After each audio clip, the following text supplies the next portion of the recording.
Good morning. Thank you so much for joining me for episode 51 of Tea, Coffee, and Torah. Now, for some of you, you may be seeing this particular video out of sequence. Hang tight. The others are coming. We're doing something special with those, and they should look a whole lot more like this one in the future. So if you haven't already, please like and subscribe. I appreciate your support. This morning, I have something fun to share with you. I think I have had so much fun with this year.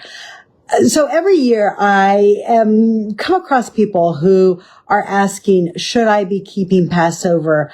And if so, how should I be keeping it? So today I want to do two different segments of Tea, Coffee, and Torah. The first one is going to be, should we be keeping it? And the second one, I want to share with you some really fun ideas that we put together this year to make it fun and engaging for kids. And, it's not really just for kids. I'm having just as much fun with this as I think the kids will. So, anyway, so we're just going to jump right into the text. The first question that I always get is the Passover for everyone? And that's a very delicate question because the answer is yes and no. The Passover as well as the weekly Shabbat have an added connotation to them, an added stipulation. The Passover itself is specifically the ratification of the covenant that Yahweh made with Israel. And I've mentioned this before, but it's a little odd because of the fact that Israel really kind of ratifies this with a sacrifice before they actually even know the terms of the covenant that were given at Mount Sinai. Now, maybe Moses told them before they left. If he did, we are not privy to that information. Whatever the case may be, that Passover meal occurs before the ratification. So if you are observing Passover in any form, no matter your background, if you are observing Passover in any way, you are committing to joining the people of Israel. You are committing to upholding the covenant. It's so much more than just a meal. It has a lot of meaning and symbolism that makes you part of the people of Israel.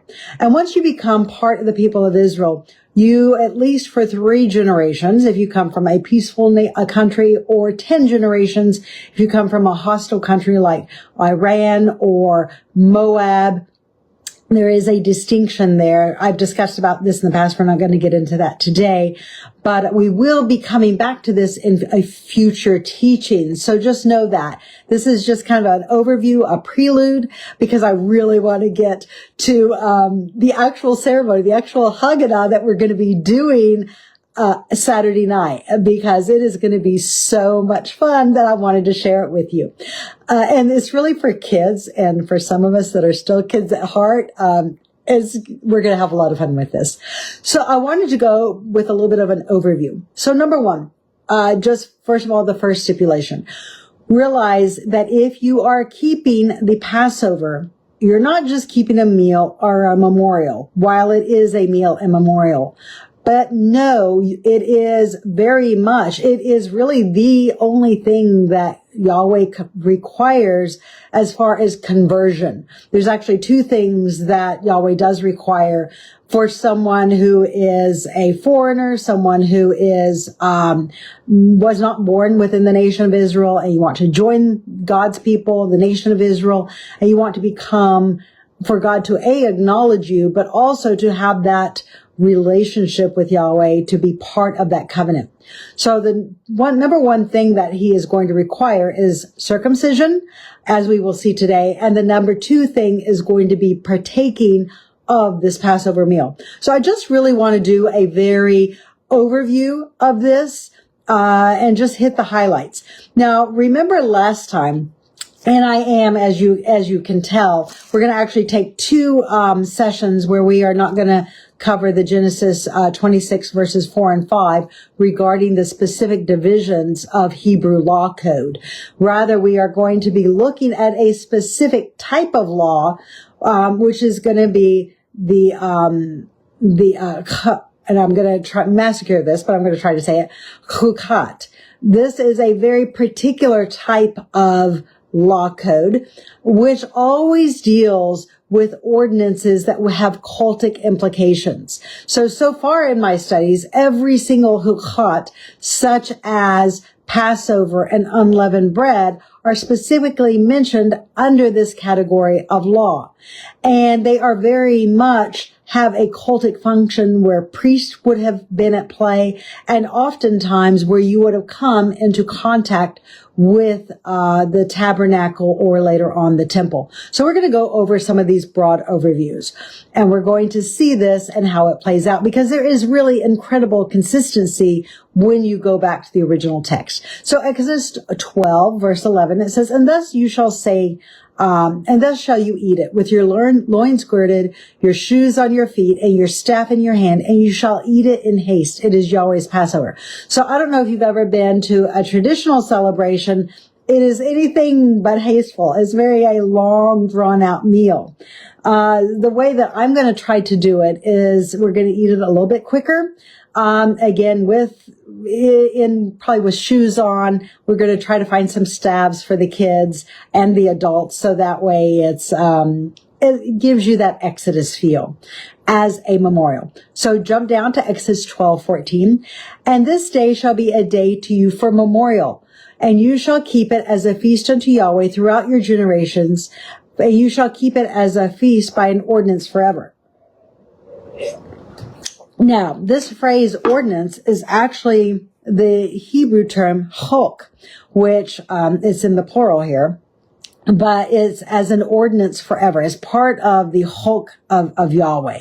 So this, again, is a very, very specific division of Hebrew law code. Jump down to verse 15. "7 days shall you eat unleavened bread." And let me just say this, that when we look at Passover, it morphs into the 7 days of unleavened bread as though they are one. There's really no clear distinction. And this joining the covenant is Passover and leavened bread. The Passover begins it, but you are to keep it. If you are joining unto Israel, if you are joining unto Yahweh, you not only keep the Passover, but also the days of unleavened bread that follow it. So verse 15, "7 days shall you eat unleavened bread. Even from the first day you shall put away leaven out of your houses. And whoever eats unleavened bread from the first day even until the 7th day, that soul shall be cut off from Israel." Jump down to verse 17. "And you shall observe the feast of unleavened bread, for in this selfsame day have I brought your armies." Now remember, this does say armies in the Hebrew text. It's garrison forces out of the land of Egypt. "And you shall observe this day in your generations as an ordinance," or a chok, "forever." So this is something where it is a cultic regulation that Israel is to always observe from time immemorial. Now jump down to Exodus 12:19 and 20. It says, "7 days there shall be no unleavened bread in your houses, and whoever eats unleavened, even that soul shall be cut off from the congregation of Israel. Whether it be a stranger," here the word is ger, or beger, "born in the land, you shall eat nothing leavened. In all your habitations throughout your land, leaven shall not be eaten." So here it's the idea that there is national unity, no leaven. It doesn't matter really who you are in the land, because remember, if you were a ger tashav in the land, you would have been working for somebody, and you would have been under their household. So whether you were working for somebody or whether you had come into the land, joined the congregation of Israel, and that word ger always implies some sort of conversion to Israel and Israel's God. let me reverse that, to Israel's God and to becoming part of the nation of Israel. So you really would have been one. So there would have been no delineation, no separation, except for, as I show in chapter 7, if Yahweh exists, when it came to the voting rights of that congregation. That's really the only place where we see any sort of distinction being made. But as far as being under the same law, having the same rules and regulations, there is no separation and there is no difference. Now we get down, we're going to jump down to Exodus 12 verses 3 through 49. Because this is where the entire ordinance that Yahweh has given to Moses and Aaron, the entire stipulation, the wording of it, what may have been recorded by Israel's scribes, is put into an actual formal legal code that becomes part of the ongoing regulations for Israel throughout their history. So Exodus 12, 43 through 49, it says, "And Yahweh said to Moses and Aaron," and this is the ordinance, the chukat of the Passover, "There shall be no stranger eat of it." So in other words, if you have not joined unto Israel and to Israel's God, you cannot eat of it. This is not for everyone. This is a distinction that you are making a commitment. And by that commitment, you are making a commitment to uphold all of divine law, to walk in it, to seek God, and as well as to be part of his people. It says, "Now every man's servant that is bought with money, when you circumcise, he shall eat of it." So there is this concept that when you are working in the land of Israel, when you are working for a family, you don't become separate from that family. You actually become part of that family. You're circumcised just like the Israelite, and you partake in all of the offerings and all the sacrifices. Whether it's a sin offering, you're going to do the same thing. Whether it's the Passover, you're going to become as an Israelite when you are under that family's umbrella. It says, "A foreigner and an hired servant shall not eat of it." So you're outside of that family. You do not eat of it because you have not made that formal commitment to Yahweh and to walk in his ways. It says, "In one house it shall be eaten. You shall not carry forth of its flesh abroad. Neither shall you break a bone of it. All the congregation of Israel shall keep it." So this is a national celebration. "And when a ger, or a stranger that sojourn among you, will keep the Passover of Yahweh, let his males be circumcised, and let him come near and keep it. And he shall be as one that is born in the land." So again, he becomes as an Israelite, as a native born Israelite. There is no distinction. There is no delineation.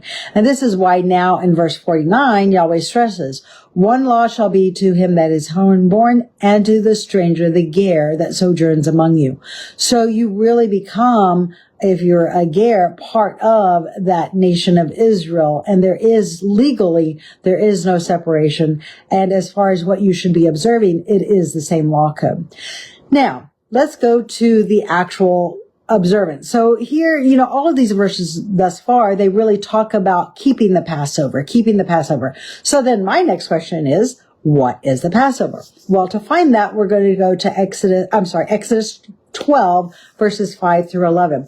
This kind of tells you how it should be kept. Now, today, we cannot keep all of this because we're not an agrarian society. Most of us do not have livestock and access to it. So for me, I live in an area which is very densely populated, a pretty big city, but I am having trouble finding lamb. I'm thinking next year I'm going to probably pre-order my lamb, maybe a month out from a private vendor to make sure that I have all of my, to have it in time. And I'm also doing a huge celebration with family and extended family this year. So, there's a little bit more, work or preparation that's going into it. But this is what Scripture states regarding how it should be observed biblically.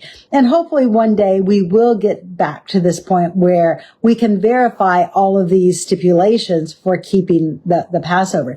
Today, For me, I am just doing the best that I can with the tools that I have at hand. But Exodus 12:5-11 says, your lamb shall be without blemish, a male of the first year, and you shall take it out of the sheep and the goats, and you shall keep it until the 14th day of the same month. So you're basically keeping it for 4 days. The whole assembly of the congregation of Israel shall kill it in evening, and they shall take the blood of it and strike the 2 posts of the upper posts of their houses wherein they shall eat it.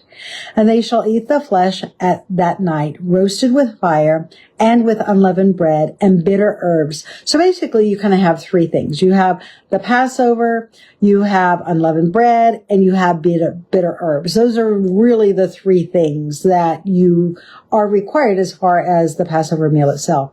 Do not eat of it raw or sodden with water, so don't soak it with water, but roast it with its head and its legs and its purtenance thereof over an open fire. Let nothing remain until the morning, and that which does remain till the morning, burn it with fire. Eat it with your loins girded, shoes on your feet, a staff in your hand, and eat it quickly, in haste, for it is Yahweh's Passover. So again, we find this idea that, it's not really this long drawn out meal. It's something that you're going to do very quickly. And then Numbers 9:14. This is the one that I wanted to leave with for this portion of today's, Tea, Coffee, and Torah. And we are going to go a little bit over today because I want to get into some of these fun things we're going to be doing as part of our celebration. So Numbers 9:14. And if a stranger among you will keep the Passover to Yahweh, according to the Chukat of the Passover. Again, this is a specific division of Hebrew law code. It's not like we just say, we observe the Torah. No.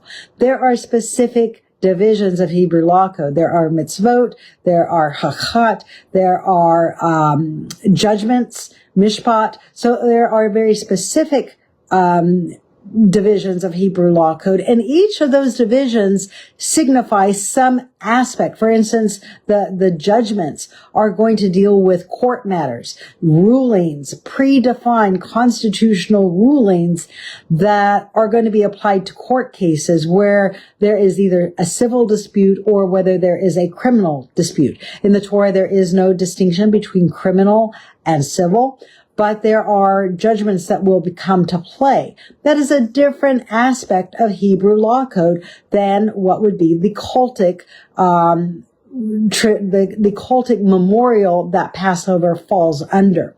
So here, we're going to keep the Passover as a memorial forever. And we will keep it according to its manner, and you will have one ordinance, both for the stranger and him that is born into the land. Again, complete unity, complete oneness in the way that Passover is kept. There is no distinction.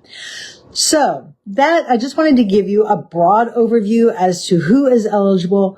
Realize that if you are keeping the Passover, you are joining the people of Israel, you are becoming one, and it is kind of the conversion celebration that you do as far as keeping the Passover and joining Israel. So now I want to transition into some fun things that we are going to do. This year, we have kids at our Passover celebration that I have not had in the past, 5-year-olds. And 5-year-olds are not exactly known for sitting around. So we are going to do some fun things. My whole entire idea is that it will last about an hour and a half, and we're going to do everything in the living room or the kitchen before we sit down to the meal. So because if you look at the Exodus, everything happened before that final meal took place. So that's what we're going to do. So my very first thing, I'm going to show you some things that I bought. And I may try to put a package together so people can maybe next year have the complete package online. This is blood. It's supposed to be a dye-free blood that we're going to, my idea is that it's going to be at the bottom of a bowl that the kids will not see. And we're going to pour this blood into or rather, we're going to have a pitcher, pour water into this other bowl that has blood in it, even though you won't be able to see it. And when you pour the water into it, all of a sudden it becomes blood, and the kids are going to be like, oh, whoa, what happened to the water? It became blood. So we're going to leave that out on the counter, away where it won't spill. So, but we'll tell as we do that magic trick as we do the water to blood. We'll briefly retell within 5 minutes. Again, I'm trying to keep each plague short because these are 5-year-old children. So we'll pour the water into blood. Oh, let me hold it up with it here. Here it is. So we'll do the water into blood. And that will be, of course, the first plague. And we're going to have a little stick. So each plague will occur with Moses's rod as we do each plague. The next one we'll be doing is frogs. And I got these cute little frogs, and everything did come from Amazon. And these are jumping frogs. These frogs, we're going to, they kind of click, and we're going to have an oven, because in the Exodus story, it says that the frogs got into their ovens, and we're going to have a oven that the kids are going to try to make these frogs jump into. From there, we're going to do lice. Now, I bought this one big lice, and we're going to touch each kid. And as each kid is touched with this louse, the idea is they're going to begin itching. They're going to be itching all over as that touches them. Then for the next one, we are going to be doing let's see, I know normally you have the wild beasts. I'm not having this in my notes. It must be in the other one. Let me look here. Bread, bitter herbs. Okay, this is the actual meal. I forgot what I did with this one. I think of flies. So I have a package of flies. We're going to throw these flies around for the kids, and we'll try again to have the flies either land on people. Let's see if you can see these. Either land on people or land in a box or something. And then for the next one, cattle disease, I'm going to get some cows that I already have on hand. We're going to stand them up, and we're probably going to go cow tipping. Okay, so this is my Texans coming out. We may put some markers on them and make them look kind of sick, but that'll be the disease of cattle. Then for the boils, I got these red stickers that we're going to put on all the kids for the boils. And let me just say too, the other fun thing that we have as we go through each plague, now these are going to have little rubber bands around them. I have these little masks that the kids are going to wear for every single plague as well. The other thing that I have, as you can tell, I did go out. I'm going to give each kid this bag of plagues. And as we complete each plague, they're going to pull it out and they're going to put it on this felt so that as each plague is done, it's, whoops, it's supposed to stick. It fell off here. Let me get the frogs and see if they'll stick. They will stick to this felt, and when they and they empty their bags, they'll be all out of plagues. So I have like 3 or 4 things going on for each plague to make it fun and engaging. And then as we run out of plagues, they'll say, oh, only so many left, or whatever, as we go through each one. So so we have the dots for the boils, and then darkness. So for the darkness, we're going to wear face masks, and we're going to have the kids kind of do we'll spin them around and have them try to find each other with their masks on, because it says that it was so dark, the darkness could be felt. So this will hopefully be something where they can do that and, have trouble finding each other. It is so dark. Now for the death of the firstborn, we are going to both take that blood that we had from the water turning to blood, and we're going to go outside, put it over the doorpost. But I also got this red ribbon, and we're also I'm going to have nails around my front door. We're going to also put this around the doorpost for that final plague. And then at that point where we're going to come in, sit down, and sit at the table. And I'll show pictures of my table. I have some more little things that I got this year that I don't normally have. And it's at that point that we'll talk about the final plague, about Israel being thrust out of Egypt very, very quickly. And then I just want to do maybe a 10-minute thing, as we'll talk about maybe 5 minutes, talking about the unleavened bread, which I hope to have shaped like bricks. We'll talk about the bitter herbs, symbolizing the harshness and the bitterness of, the time in Egypt. We'll also talk about, some of the other things, the hope of the future, of liberty, of deliverance. And then we'll talk about, because my table is set up, as though Israel is walking through, the walls of water on each side. So we'll talk about, Israel not having faith, of them always questioning, of them always, having trouble and complaining each step of the way, and maybe comparing, how often are we like Israelites in our lives where we're so given to complain? I will admit, I had a bad day this week. Might have been yesterday, where I was doing a lot of complaining mentally. And I was like, okay, how do I overcome this? How do I get out of this? And I'm trying to be grateful, trying to look at the grateful things, but it was still a hard day. So I think, having that discussion about complaining and about gratefulness. And then finally, if you've seen my, Passover table in the years past, the very final thing that I have, like at the end of the table, is going to be a set of 10 commandments. A little pillar of clouds and a pillar of fire. And we're just going to do a very brief 10-minute thing from the Exodus to Mount Sinai. And just a very, very brief thing. But what I'm wanting to do and what I'm trying to do is set up an anticipation for Shavuot, which comes 50 days later, where we will sit down and have another celebration and actually read the 10 Commandments and celebrate the 10 Commandments. Because Shavuot, when you do the internal history of Israel leaving Egypt to the point where they come to Mount Sinai and they receive the 10 Commandments, it is indeed 50 days. So we're going to set that up for anticipation and kind of leave us hanging, but try to do the meal very, very quickly. And then at the end of the meal, hopefully for us, because we do have small kids, we're going to begin everything probably around 4:00 in the afternoon. Hopefully we'll be finished by about 8:00 at night. And then we're going to take, the staves in our hand, and we're going to walk a little bit after we have that meal. Just kind of walk a little bit, as though we are leaving Egypt. So that is how we plan to do it. I will let you know how successful we are.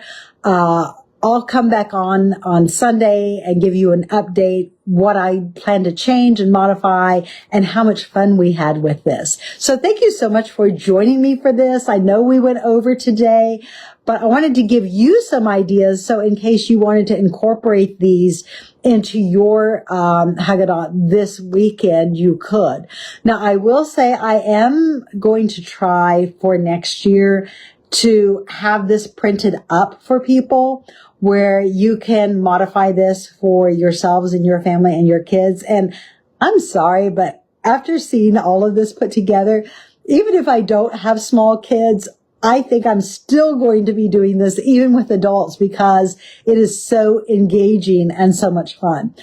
And it really, for me, makes the whole entire retelling of the Passover, that memorial, it makes it come alive, and it truly does make it a memorial according to the text as it would have happened, so that it becomes something that is very fresh. Now, outside of this, the kids and I are going to be watching Disney's The Prince of Egypt. We'll probably get into maybe the 10 Commandments, although that's kind of long.